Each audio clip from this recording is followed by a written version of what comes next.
پھر اس وقت پیریڈ کے حوالے سے میں نے جی کولونیلزم پہ کام کیا تھا. Colonialism introduction to colonialism, colonial administrative structure, colonial education, colonial economic structure. اور اب جو میری ایک آخری سیریز کی کتاب رہ گئی ہے وہ ہے نوآبادیاتی سیاسی ڈھانچہ. ٹھیک ہے نا جی. یعنی کہ وہ بیسیکلی اس کا ٹاپک یہ ہے کہ انگریزوں نے برطانیہ نے آ کے نا یہاں پر تو جو اسٹرکچر بنایا تھا نا کہ زراعت کا اسٹرکچر بنایا ہے, کنال کا اسٹرکچر بنایا ہے, اس کی بنیادی وجہ کیا تھی, یورپ کو کیا اس کی وہ اس میں جو اکنامک اسٹرکچر. اچھا لیکن میرا جو ہے نا کہ بنیادی ٹاپک جو ہے نا وہ ہے فلاسفی, کہ فلاسفی نے جو ہے نا کہ وہ کیسے کیا. یہ تو ایک میرا اس کے ساتھ کیونکہ ہمارے میں کچھ ہم اسٹڈی سرکل کرتے تھے نوجوانوں میں, تو اس میں نے بھی یہ رکھا ہوا تھا. جب کتاب وغیرہ پڑھتے تھے تو اس میں پھر مختلف اسکالر کو بھی سننے کا موقع ملا. جی جی. تو پتہ چلا جی گاندھی صاحب یہاں کی پیدائش ہیں. رویداد سفر. میں اسکول میں پڑھتا تھا لیکن والد اس پر مطمئن نہ تھے. ان کی خواہش تھی کہ اس کے ساتھ عربی, فارسی اور سنسکرت بھی سیکھوں. اس کی کوئی صورت سمجھ میں نہیں آتی تھی. اسی دوران میں انہوں نے پاک پتن کے نواح میں واقع میاں محمد حسین بودلہ کی جاگیر پر ملازمت کر لی. 2-3 مہینے وہاں کام کرنے کے بعد وہ مطمئن ہو گئے تو والدہ نے بھی ان کے ساتھ میاں صاحب کے گاؤں نانپال منتقل ہونے کا فیصلہ کر لیا. یہ گاؤں سما سٹا جانے والی ریلوے لائن کے اسٹیشن پکا سدار سے 2-2.5 میل کے فاصلے پر تھا. مجھے پاک پتن کے ایم سی پرائمری اسکول سے اٹھا کر پکا سدار کے اسکول میں داخل کر دیا گیا. یہ ایک ہی کمرے کا اسکول تھا, اس میں ٹاٹ بھی نہیں تھے. ہم ریلوے لائن کے ساتھ بیابان کی جھاڑیوں سے شاخیں توڑتے, ان کے پتوں سے فرش کی صفائی کرتے اور انہیں پر بیٹھ جاتے تھے. گاؤں میں ایک چھوٹی سی مسجد تھی. والد اس میں نماز کے لیے جاتے تو مجھے بھی ساتھ لے جاتے تھے. مولوی نور احمد صاحب اس مسجد کے امام اور خطیب تھے. اب جو کچھ یاد ہے اس سے یہی خیال ہوتا ہے کہ ان کا تعلق غالباً دیوبندی مسلک سے تھا. والد نے ان سے میری تعلیم کی بات کی تو انہوں نے فرمایا عربی فارسی تو اسے میں پڑھا دوں گا. والد بہت خوش ہوئے. پھر والدہ کے مشورے سے فیصلہ کیا گیا کہ اسکول سے آنے کے بعد میں تھوڑی دیر کے لیے آرام کروں گا. اس کے بعد عصر کی نماز کے لیے مسجد جاؤں گا اور مغرب تک مولوی صاحب مجھے فارسی عربی پڑھائیں گے. ہم نانگپال گئے تھے تو میں 3ری جماعت میں تھا. 5ویں تک مولوی نور احمد صاحب سے پڑھنے کا یہ سلسلہ جاری رہا. انہوں نے مجھے شرح جامی تک عربی اور پند نامہ شیخ عطار تک فارسی پڑھائی. 5ویں جماعت کے امتحانات ہونے کو تھے کہ والد کسی بات پر میاں صاحب سے ناراض ہوئے اور ملازمت چھوڑ کر واپس پاک پتن آ گئے.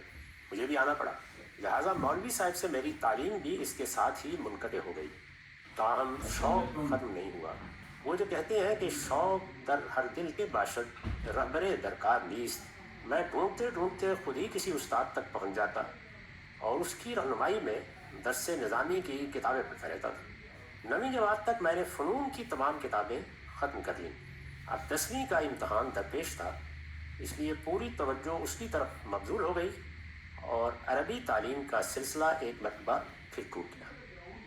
5ویں جماعت کا امتحان پاس کر لینے کے بعد آگے کی تعلیم کے لیے میں اسلامیہ ہائی اسکول میں آ گیا تھا.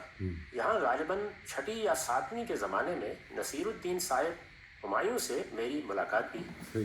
بہت ہو گئے پچھلے 2-3 دن ہو گئے. نصیر الدین ہمایوں صاحب فوت ہو گئے. یہ ریکارڈنگ ہو ضرور اچھا ہو رہی ہے نا. نصیر الدین ہمایوں صاحب بھی دیکھ رہے ہیں جو اسلامیہ اسکول کے بڑے اچھے ٹیچر. ایسا مطلب ہے کہ وہ کچھ 3-4 دن فوت ہو گئے نا. پہلے ریٹائر ہو گیا سن تو بعد 3-4 دن ہو گئے فوت ہو گئے. نصیر الدین ہمایوں صاحب اچھا تاریخ پڑھاتے تھے. یہ اس لحاظ سے بڑی اہم ملاقات تھی کہ پہلی مرتبہ انہی کی وساطت سے مولانا سید ابوالعالیٰ صاحب مودودی کے نام اور کام سے میرا تعارف ہوا. مولانا کی تمام کتابیں میں نے ان سے لے کر پڑھی. یہ علم و عمل کی ایک نئی دنیا تھی. اسلامی جمعیت طلبہ کا سالانہ اجتماع انہی دنوں داؤد گارڈن داروغہ والا میں منعقد ہوا. ہم چند دوست بھی اسلامیہ ہائی اسکول سے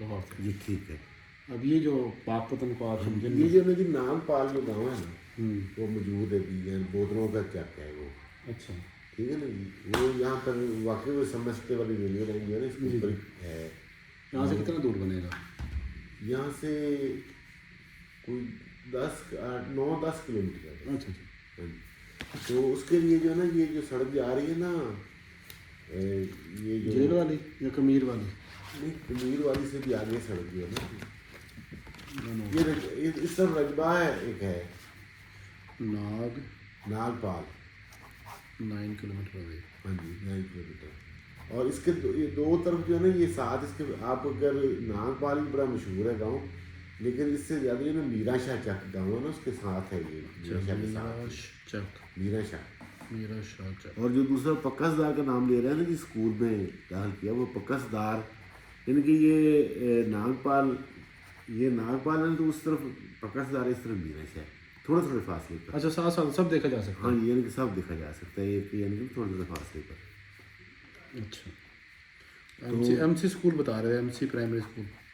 ہاں جی. اچھا ایم سی پرائمری اسکول پاک پتن میں 2 تھے ایم سی پرائمری اسکول. ایک ایم سی پرائمری اسکول جو تھا وہ نمبر 1 تھا ایک اسکول نمبر 2. اب یہ جو ہے نا اگر ہمیں سن کا پتہ ہونا تو ہم تو ان کا وہ رجسٹر بھی نکلوا سکتے ہیں. 1951 کی پیدائش ہے. اچھا 51 سے بعد پھر یہ پرائمری اسکول میں 5 سال کے بعد ہم دیکھ لیتے ہیں 56 میں ٹھیک ہے نا 56 پہ دیکھ لیتے ہیں. M C primary school number 1 ہے اور M C primary school number 2 ہے. یہ بھی موجود ہے یعنی کہ یہ بھی موجود ہے دونوں. اب وہ ہائی اسکول ہو گئے.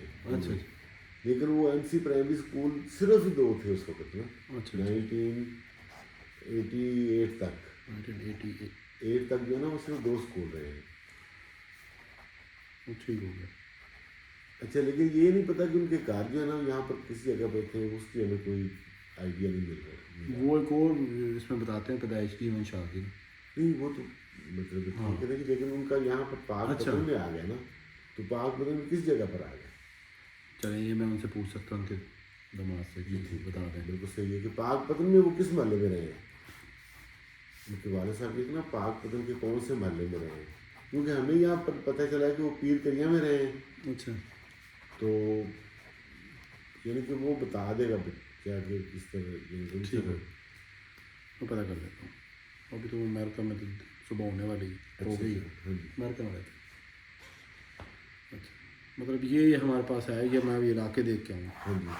اچھا انہوں نے بودلے کا کی نام سی تھوڑا گانی بخش بودلا فقیر بودلے ਨਾਲ ਹੈ ਅਗਰ ਉੱਥੇ ਜਾਣਗੇ ਆਪਾਂ ਫਕੀਰ ਨਾਲ ਗਨ ਬਖਸ਼ ਦਾ ਭਾਈ ਛੋਟਾ ਹਾਂ ਹਾਂ ਫਕੀਰ ਬੋਦਲੇ ਨਾਗਪਾਲ ਦੇ ਜ਼ਿਮੀਂਦਾਰ ਨੇ. ਹਾਂ ਨਾਗਪਾਲ ਦਾ ਉਹ ਕਹਿੰਦੇ ਨਾਗਪਾਲ ਅਸੀਂ ਉੱਥੇ ਬੋਦਲਿਆਂ ਦੇ ਰਹਿ ਰਹੇ ਨਾ ਉੱਥੇ ਤੇ ਬੋਦਲਿਆਂ ਦਾ ਪਿੰਡ ਹੈ ਉਹ ਬੋਦਲਿਆਂ ਦਾ ਬੋਦਲੇ ਹਾਲੇ ਵੀ ਮੌਜੂਦ ਨੇ ਤੇ ਉਹਨਾਂ ਕੋਲ ਪਤਾ ਲੱਗ ਸਕਦਾ کہ وہ پیر جو شاہ صاحب کا نام بتا رہے تھے ہاں شاہ کون سے تھے نور نہیں میں نے جو کہتے جہاں ان کے والد صاحب ملازمت کرتے تھے. ہاں جی وہ ਬੋਦਲੇ ਨੂੰ ਪੀਰ ਕਹਿੰਦੇ ਨੇ. ہاں ہاں پیر بودلوں کو پیر اس میں کہتے ہیں. نماز کے لیے جاتے تو مجھے بھی ساتھ لے جاتے تھے اور سے اٹھا کر پکا سدار کے اوپال منتقل ہونے کا فیصلہ کر لیا. یہ گاؤں سما سٹا جانے والی ریلوے لائن کے اسٹیشن دواہ میں واقع میاں محمد حسین یہ محمد حسین بودلا یہی نے ਇਹਨਾਂ ਦੇ ਕੋਈ ਪਿਓ ਹੋਣਾ ਹੈ. میاں محمد حسین بودلا جو ہے نا یہ انہوں نے ہی ہونا انہوں نے والا ਗਨ جی. ਬਖਸ਼ ਬੋਦਲਾ ਹੈ ਇਲੈਕਸ਼ਨ ਵੀ ਲੜتے 2-3 مہینے وہاں کام کرنے کے بعد وہ منتقل ہو گئے. اچھا ان کے بھائی. مولوی صاحب تو پتہ کرنا نہیں ایم سی والدہ نے بھی ان کے ساتھ نیت وہ ایک چھوٹی سی مسجد تھی واقع M C primary I was moved from پاک پتن ایم سی اسکول ٹو پاک پتن میں اس میں 2 تھے تو 2 ہی تھے پرائمری اسکول نمبر 1 سے اٹھا کر پکا سدار کے اسکول میں داخل کر دیا گیا. ایک جو ہے نا جی ہاں ایک تو اسکول ہے منڈی اسکول جو ہے ਮੰਡੀ ਸਕੂਲ ਅਸੀਂ ਪੜ੍ਹਦੇ ਰਹੇ ਉੱਥੇ. ہاں جی ایک وہ چوکی والا اسکول ہے چوکی نمبر 1 والا اسکول ہے جناب درگاہ بازار. ਬਾਜ਼ਾਰ. ایک اسکول نمبر 1 ہے درگاہ بازار. ਨਹੀਂ ਅਗਰ ਵੈਸੇ ਉਹ ਜਦੋਂ ਪੀਰ ਕਰੀਆਂ ਦਾ ਕਹਿੰਦੇ ਨਾ ਤਾਂ ਫਿਰ ਇਹ ਮੰਡੀ ਸਕੂਲ ਹੀ ਹੋਏਗਾ. ہاں ادھروں پیر درگاہ گئے ہیں ایم سی سے لے کے گئے انہیں وہاں پہ. اسلامی اسکول لے کے آ اسلامی گئے. اسکول مجھے بات پتن کے MC پرائمری اسکول سے اٹھا کر پکا سدار کے اسکول میں داخل کر دیا ٹھیک گیا. ہے. یہ ایک ہی کمرے کا اسکول تھا جس میں ٹاٹ بھی نہیں تھی. ہم ریلوے لائن کے ساتھ بیابان کی جھاڑیوں سے شاخیں توڑتے، ان کے پتوں سے فرش کی صفائی کرتے اور انہیں پر بیٹھ جاتے. گاؤں میں ایک چھوٹی سی مسجد تھی، والد اس میں نماز کے لیے جاتے تو مجھے بھی ساتھ لے جاتے تھے. مولوی نور احمد صاحب اس مسجد نور احمد صاحب جو ہے نا وہ بھی پتہ چل گیا کیونکہ انہوں نے اتنے چل رہے ہیں نا سارے بھی. مولوی نور احمد صاحب کا بھی وہ گانج بخش بول رہا ہی دسے گا. ان کا تعلق غالباً دیوبندی مسلک سے تھا. والد نے ان سے میری تعلیم کی بات کی تو انہوں نے فرمایا عربی فارسی تو اسے میں پڑھا دوں گا. والد بہت خوش ہوئے. پھر والدہ کے مشورے سے فیصلہ کیا گیا کہ اسکول 5ویں تک مولوی نور احمد اچھا اسلامیہ اسکول میں آ گئے. نصیر الدین ہمایوں صاحب جو ہے انہوں نے ذکر کی کرنا بہت ہو گئے ہمایوں صاحب چار لگتا ہے وہ بھی بہت ہوئے 4 دن 8-10 دن پہلے. والد اسی بات پر میاں صاحب سے ناراض ہوئے اوکے. اور ملازمت چھوڑ کر واپس بات پتن آ گئے. ٹھیک مجھے ہے. آنا پڑا. لہٰذا مولوی صاحب سے اب 10ویں کا امتحان درپیش تھا، اس لیے پوری توجہ یعنی کہ 10ویں تک اسلامی اسکول کی ہے. تعلیم کا سلسلہ ایک لگبھگ ختم ہو گیا. 5ویں جماعت کا امتحان پاس کر لینے کے بعد آگے کی تعلیم کے لیے میں اسلامیہ ہائی اسکول میں آ گیا تھا. غالباً 6 یا 7ویں کے زمانے میں نصیر الدین صاحب ہمایوں سے میری ملاقات نصیر الدین ہمایوں وہ ہمیں تعلیم یہ بھی پچھلے اس لحاظ سے بڑی اہم بڑے اچھے دوست تھے ہمارے، بڑے فیملی اور بڑے اچھے تھے. نہیں کہہ رہا نا یہ تو لیٹ ہو گیا. جب میں جاب میں آیا تھا تب وہ یہی ہوتے تھے. مولانا کی تمام کتابیں اس سال کے لاؤ کتاب. چلیں ایک تو یہ تو پتہ چلا.